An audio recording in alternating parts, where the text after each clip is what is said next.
He kōrero tā mātou I tīmata I ngā wā o na mata. I te wā I auahatia tō mātou waka. Ko te winika. We're called ARA Journeys and we are going to flood the world with indigenous stories. So we specialise in immersive tech such as augmented reality, your AR and your virtual reality VR.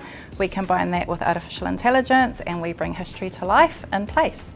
What we found, Isaac and I, when we first started the company is there was very little stories around the land or how Maori once lived off the land. So we wanted to bring those specific stories to life. So it's a form of education, but it's also preserving indigenous knowledge and stories for future generations.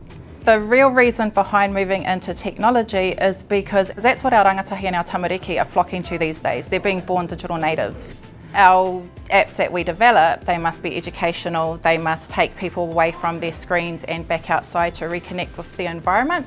And we really want to spark curiosity in the hopes that people will go back home and want to learn more. The team's spread across the North Island. I've done that purposely so that we can keep tech talent in the regions, meaning that when there's opportunities for my team to go out and talk or go and do school visits, they know the community and they can go out and do that easily enough. When we first started pulling the team together, the feedback that came through from our staff was, oh, we kind of miss water cooler conversations. Like, how do you bring that into a tech space? So we use a program called Discord, which a lot of gamers will know what that is. It's got like chat functionality in it. You can video, you can set up meetings, set different channels up for different projects. We also use Discord for gaming. So every Friday at 3:30, the team knocks off work, we jump online on Discord together and we'll play just a whole lot of random games together as a wind down for the week.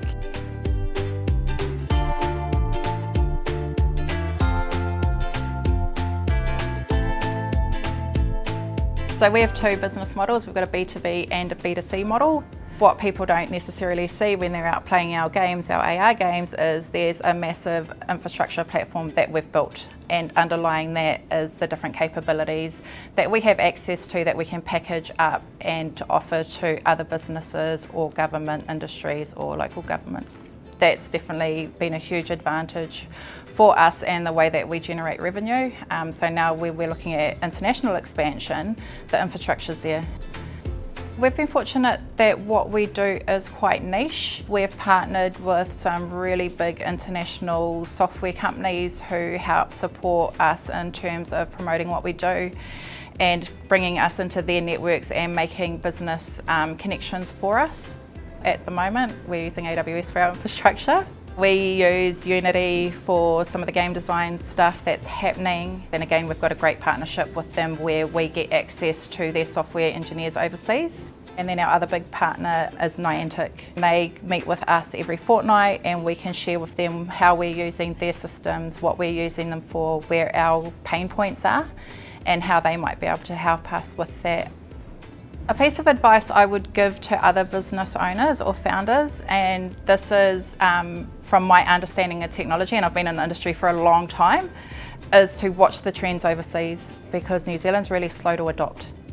We're slow adopters of technology, so if you want to stay ahead of the game and you want to point a difference, you need to focus on international markets and what's happening in that space.